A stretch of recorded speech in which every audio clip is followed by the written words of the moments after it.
You've been trying to make content all this time around and you don't even know what it takes, and most likely you've probably failed at some things in making content. Well, in today's episode, we're going to be covering that. What are some of the things that make us or you and I fail in content creation and not be able to reach people. And today I have a lovely guest who has been consistent with his content, who has explored the world of businesses and is actually making money with content. But he's not just a content creator, he's an entrepreneur, and he's a father, and today I cannot wait to learn from him. So ladies and gentlemen, help me welcome Daylynn from Plug Chaser. Thank you, Bafo. Bro, thanks for saying yes to this interview. I'm keen. I'm excited. Yeah. Yeah, bro. Let's just get straight into it. What are some of the contributing factors that make people fail in doing content these days? I think it's also could be a lack of purpose. So you have to answer the question, why am I doing it? If you're just making content to just get views and likes, eventually over time you're gonna lose. You have to have some sort of you have to know why you're doing something. You have to have purpose in what you're doing. So the reason I make content is I want to help people. I want to help businesses. I want to help people. So when I'm exploring different places and stuff, me being a father, I thought about just looking for places to go with my kids. And I know there's a lot of families in my city and stuff like that. So by putting the content out there, it also helps families come together, go and explore different places. So you have to have purpose, because I promise you, it's going to get to a couple of days where you're not going to want to do it anymore. The passion, it dries up eventually it dries up. So you have to have purpose behind what you're doing. So for me, it's about helping people. So did it start from that, or did you discover it as you were going along in making content? So it was something I was doing for myself, and a lot of people don't know this, but I had my own business in terms of hiking. So when I was putting the videos out there, I saw, hey man, this thing's working, business is booming, and then I just decided to extend it to other businesses. You see, so in the starting, it was something we were just doing for fun. It was just a passion. And then eventually down the line, the person reached out like, hey dude, how much you going to charge me? And then it just became a business. Wow. And how long has it been doing this content? So it's going to be about 2 years now. Come on. It's going to be about 2 years that we're doing this here. And yeah, it's been a journey. There's been ups and downs. And I think in this journey, people need to also learn that it's not just about making videos. You have to understand the business side of concepts. Sure. And so it's talking about the business side now, right? How did you figure it out? Did it help that you ran your own business before, in order for you to transfer the knowledge into the content business, or is the content business a different game totally? It's different, It's completely different, because it's just the way you do things. Like when I was doing my own thing, I was doing the hiking business, but I was just using content as a means of advertising my own business. But now people need to understand, when you're in the content game, you're actually in the advertising game. So you need to be intentional with the content you put out there. So it's not just about just putting out random content. You have to look long term, like, okay, why am I making this content? And when down the road am I going to actually start making money from this content? Because it doesn't happen overnight where you just like, wow, people are going to reach out to you and they're going to advertise for them. So it's a long game. It's more like a give and take. So 90% you give, and then eventually you take a little bit. Sure. But yeah. Wow, bro, that's amazing. And which platforms are actually working as you analyze these days? So if you're a new content creator, I'd definitely say start with TikTok. TikTok is the best playground to learn and experiment, and you just have to do as much as possible and see what sticks. And at the same time, you can't make content for yourself. You need to make content for other people. So it's just not followers on the other side of the screen. It's actually people. It's an audience.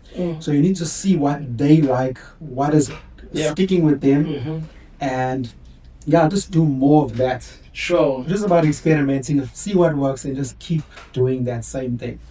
Sure.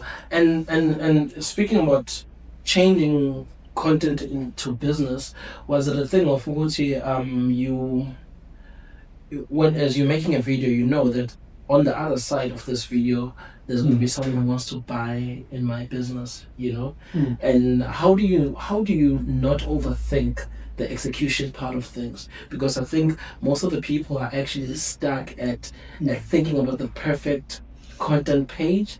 It's like when I have a certain phone, or I have certain access to certain equipment, then that's when I'm going to start executing on my dream. How important is it that you start from where you are? You have to, I can't express this enough, but you have to start with where you are, what you have. If you've got a phone, you can start with your phone. The content doesn't have to be perfect. And crazy thing is, sometimes if something is too polished and too professional, it doesn't perform well on social media, because when people are watching it, they're perceiving it as an advert. Yes. So it's all about being as natural as possible. You're not trying to convince the person on the other hand to buy whatever you're showing. Sure. If whatever you are showcasing is good, people will naturally gravitate and want that product that you are advertising. Sure. So from here is that switch from, okay, now I'm advertising. And just to give you an example, there's videos I've done with our fancy cameras and stuff. And then there's videos where myself and my partner Fahid, we just go there with the phone. Yeah. And we just walk around with the phone. It's just simple. And the video we do with the phone, as simple as it is, in terms of views and leads, it performs a lot better. So people thinking that you need a best camera, no, you don't. Sure. You don't at all. And because otherwise, if it looks too perfect, it looks like advertising and it looks like AI. Yes. I think it's crazy that people strive for the best and people strive for perfect, but when it's too perfect, they kind of like lower the bar. Just like, be human. I'm only human after all. What are some of the values that guide you? In your content creation? Because let's say, what makes you choose what type of business you want to work with, or what. So with us, you see now, because in the beginning, I'll admit we were just putting content out there. But as you started growing, there's a lot of values which come to mind in terms of like integrity, being honest in what you are advertising. There's even certain businesses that we've turned down, like there can be people working from home and stuff. And now, because I wouldn't say more or less built a name for yourself, and people trust you. So whatever you're advertising, you need to inspect and make sure that that's 100%. Because at the end of the day, it's not about money. Sure. You know what I'm saying? You can do something for money and it could backfire. So not all money is good money. So in my thing, it's all about integrity. Make sure what you're advertising is legit. Sure, bro. You see, the trickiest thing I'd say with advertising, I'd say, is food. Food is the worst, because how can I say this? Sometimes I might have a great experience. And I'll give you an example. Like we tried this restaurant. I won't say the restaurant's name. And we tried some amazing meals. I've become good at selecting what I know might taste good. Like if I'm going to a burger place, I'm not going to order croissants or a muffin, you know what I mean? It's a burger place. True. You know what I mean? If I'm going to like a steakhouse or something, I'm going to order the steak. It's steak. Why am I going to come to order pasta? Well, at a steakhouse. So sometimes we might pick amazing meals. Other people might go there. They choose different meals, and I might not get the same experience. Sure. So it's so tough in that regard. But with most of the other businesses, we've been fortunate, and we've always do our research first. We always check the Google reviews. Nice. We always make sure it's 100%. Because at the end of the day, people are gonna fight with me. Like, hey bro, I went there, I tried the thing, and it wasn't that good. But when we go there, all I can do is just be honest on my side. So people have actually learned to trust your voice online, And bro, what are some of the mistakes that you've made along, because you just mentioned now that you said money is not everything, and have you come across a situation where you've had to commit to something that you regretted? There was one time when there was one job. We went with my wife and we went to check out the place. The place was legit, everything. But there were certain things in that store which didn't align with, our faith and our values. Sure. And I didn't pick up on what my wife picked up on it. Oh. And I'm already with the guy, like, hey, cool, bro, we're going to come through tomorrow, do the thing. Then we get in the car, my wife's like, we can't do that, but you're right. I said, these people are selling these funny things and stuff in the store. So I didn't notice it, so I had to do the hard thing and call the guy, like, dude, I can't promote your store. Sure. You see, because it doesn't align with your values. Our values. Like, even us, we don't advertise alcohol. Like alcohol, smoking, gambling, all those things, we don't advertise it. Sure. I've been approached by people to say, hey, advertise my tote stuff. Like, hey, do you don't wave here. Yeah, you can't, because for me personally, I always look at it, would I go there personally myself? If I'm going to advertise something, it must be somewhere I'd go there with my own family. Yeah. If I wouldn't go there myself, then I wouldn't advertise it. Wow. So, bro, you speaking about your wife, giving you perspective on a very critical decision that you hit a blind spot on. Tell me about the importance of building well with your wife. Yeah, that's one of the toughest challenges, working with the person that's, working with the wife, because sometimes you don't agree.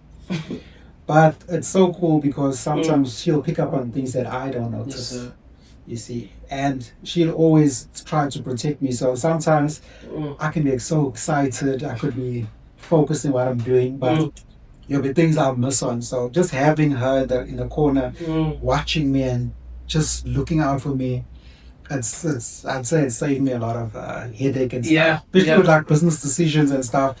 There's just things she'll see that I won't see. So having that person, that's going to trust is out for your best interest. Yeah. So I think that's all it more falls into, having good people around you. Yeah. Good people that want to see you succeed, people that are looking out for you. And then is she now working for the business full time, or is she she does all the admin, so all the administrative stuff and all that stuff, because it helps me too, because I can focus on content. Yeah. She can handle the queries and dealing with people and all that stuff. Wow. So tell me about the way you processed it. You see now she's working in the business, doing admin. I think it's challenge to try and navigate, especially if someone was working elsewhere, you understand? How did you as a family get to the decision that actually you guys are going to do this content thing full time? I think the content just got to a space where she didn't need to work where she was working anymore. Sure. So, if family come together, you look at the, how much you're making. Yes, sir. And we saw that, you could actually come and work, in the business, because it can also alleviate and give me free time to do other things. But I think the biggest challenge I had, I think with most maybe content creators and people that are creatives, is releasing their control.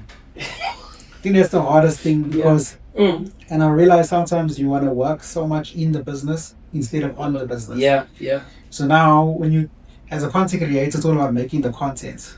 But if you want to make it a business and a career, you have to learn about business. That's what I'm still learning at the moment. Yeah. I'm still learning. And the more I learn, the more I see what mistakes I've made in the past. Sure. Because you have to look at this as a business. Yeah. Because there's people out there that are making contents that got like millions of followers, like 500,000 followers. Yeah.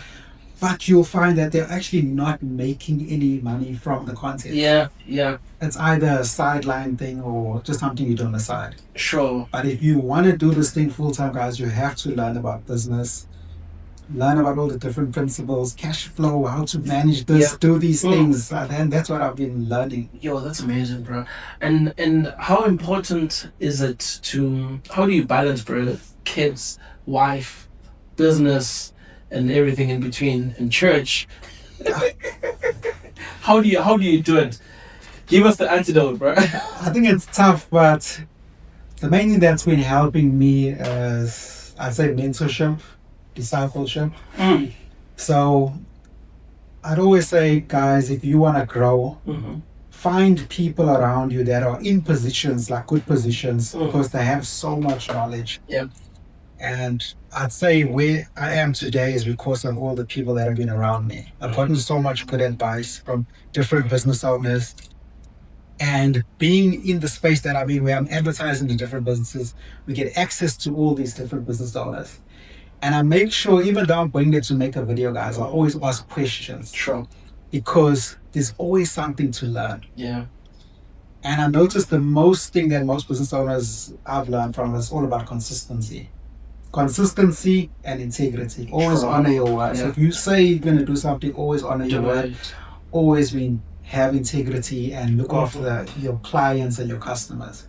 Sure. You see, but in terms of balancing, what has helped me too, another thing is also, if you're going to be doing this full time, guys, try and get out of your house.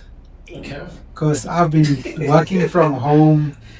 But even if you're working from home, just have an individual space. You see, have an individual space and put a time frame. Like, if you're going to work from 9 to 5, 9 to 5 and then cut off. Yeah. And then the rest is your family time.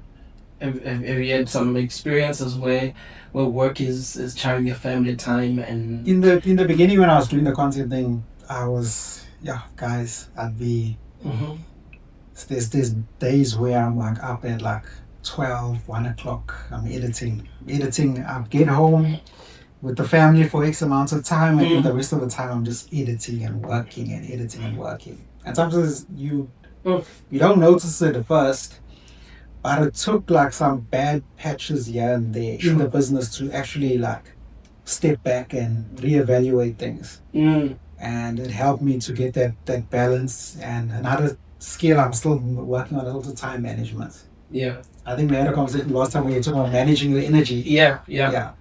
So finding out when's the best time of the day you can be productive, and that's the time you actually do your big tasks. Sure.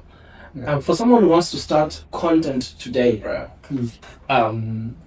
and they see you've gone far and further. What do you say to that person? Is there still an opportunity? Is there still a gap in the world of content creation? Yeah, there's still big gaps in content creation. But all I can say is find something that you love, that you're passionate about. Because if you're not passionate about whatever type of content you're doing, it is going to get boring. And I promise you, you're going to do it for a period of time. You're going to be on fire. You're going to be excited. And then eventually you're going to just stop doing it. Well, for me, I think I love a little bit of everything. I can't put myself in one box. Yeah. I love doing travel content. I love doing food content. I love doing so many different things because our audience enjoys different aspects of what we put out. Sure. I was speaking actually to one guy who's a content creator. He said to me, put content out there, your audience is going to find you. Put content that you like. Yeah. There are people who will resonate with whatever that you're doing. And then you go, but you gotta be consistent. And do you like post daily, or in the beginning daily? How do you manage that, bro? In the beginning, I was posting daily, like every single day there'd be an out of new post. So in the beginning, I was posting daily, but eventually it becomes difficult to post daily because I'd say maybe in the beginning, post as much as you can. Because it's all about data. You need to post as much videos as possible so you can see what works with the audience. And then whatever works, that's what you're gonna focus on. In the beginning, as time goes by, I noticed I didn't need to post as much. Maybe if I do like 4 to 3 times a week, I've noticed the same amount of growth as posting every day. Okay, that's Because obviously now I've figured out what works, Mhm. what the audience wants to see. Instead of me just posting a lot of random stuff, because now you've got the data, you know what your audience wants. Yeah. So I think that's, if you're starting out, guys, in the beginning, do as much as possible and expect that you're gonna be bad. Expect that you're gonna get 200 views, 300 views. You're gonna get those low views in the beginning. That's all part of the process. If you're learning something new, you have to be bad at it for a while. Sure. You know what I'm actually learning from what you're saying is that when you're saying give your audience content, it's like you're serving, Yes. right? And those small numbers of views, if you don't just view them, if you don't just view them as numbers, view them as people. Yes. Because if you view them as people, then you're gonna see that those 50 views, it's actually 50 people watching what you're putting out there. Yeah. And it's like you put people in one room, you know, and I can imagine what you when your videos hit millions and thousands, 50s of thousands and stuff, you get shocked. You understand? And what was your most viral video, bro? I think the most viral one was it was a video about, I think, all the cool like hiking places which you could like visit and stuff. This one did like just over 3 million something views. Yeah. So it was about all the cool like hiking spots you can go to. Sure. Yeah. And is most of your audience in KZN? So it's mixed now. I think majority is in Pietermaritzburg and Durban. And I don't know how, there's a small percentage in Cape Town. I don't know how we landed up in Cape Town. And there's a Table Mountain, bro. You gotta hike there. And a little bit in Johannesburg too. So it's a mix, but majority is like Maritzburg in the Midlands. And I did it intentionally because I rather focus on where I am at. Yeah. Then it's all about growing slowly. Sure, bro. Piece by piece. Sure. And as a family man, bro, you know, it's already, so you're already living out certain values as a family man. How did you learn this whole process of being centered around leading your family well, you know, and going this church culture type of situation? Who has influenced you in all these areas? It's a lot of different people, eh? One of the biggest influences I'll say is our pastor at our church, Greg Smurden. He's like one of our biggest influence. And there's just a lot of different men of God that I've just rubbed shoulders with and been with. But even a good mention, like in the beginning of my journey when I started Vlog Chasers, someone who gave me like so much good advice was Steve down at Miguel's Bakery. Yes, sir. So it was crazy. Like I went to do a video for the guy, and before we even started the video, I think we sat and we chatted for like almost 2 hours. Wow, bro. And in that 2 hours session, I learned just so much knowledge. But one thing I've realized is that, you know what, as a father, you don't have all the answers. Sure. You don't have all the answers. I don't have. There's like no playbook. Because you know I'm a father of 4. Hey, bro. And you must know every kid has their own personality. Yes, you're not gonna have it figured out. So you just have to pray and just do the best that you can do with what you got. With what you've got. Yeah, that's exciting, bro. Yeah. You know. So now I have one last question. Yeah. Oh, you can ask me a question. Yeah. So this is our phone. Yeah. It's a telephone. Sure, you've been wondering what's this? Yes, right. The telephone. So please pick it up. Okay. Yes. Right. So now we calling Daylynn, who's 15 years old. So you're going back in time. And you're giving him life advice, you know, based on the knowledge and everything that you've learned. you know, right now. You're speaking to a 50-year-old Daylynn. What would you say to him? That is a tough one because I've learned so much. But the lesson I'd probably tell you is learn as much as possible. Be in the moment, and yeah, it's just try and get as much knowledge as possible, and not just obtain knowledge, but just apply.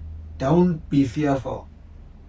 You see, trust God and don't be fearful, and just do. So don't worry about having all the answers. It's all about just doing. And yeah, that's about it. Just do. Just move. I think as Nike says it, just do it. Yeah. Okay. Thank you. That's it, ladies and gentlemen. Thank you. Bro, that's solid. Yeah. I think the 15-year-old is going to take this as Yeah. That's You know, I thought of this concept. I was just like, because now when you have to think of yourself at 15, bro, you thought you knew everything. Or, Yeah, it's amazing. When you're 15, you think you know what's happening, but you don't. yeah, And when I was younger today, I had so much opportunities to learn so much. Just so much knowledge around me. yeah, Even like with my dad, he was so skillful with his hands, the knowledge he knew on like the automotive on cars and all that stuff. There was just so much. what's your bikey? It's at home. I don't drive that thing. That thing's a Gazler. I'm gonna try that. That thing's a Gazler. Yeah. I'm just saying, even with my dad, dude, like he knew so much. Yeah, And when you're young, you just want to be in the world. You just want to do things and have fun. mm-hmm. But only when you get older, you appreciate the thing. Like, oh man. So like even like to a young person, it's like cling to those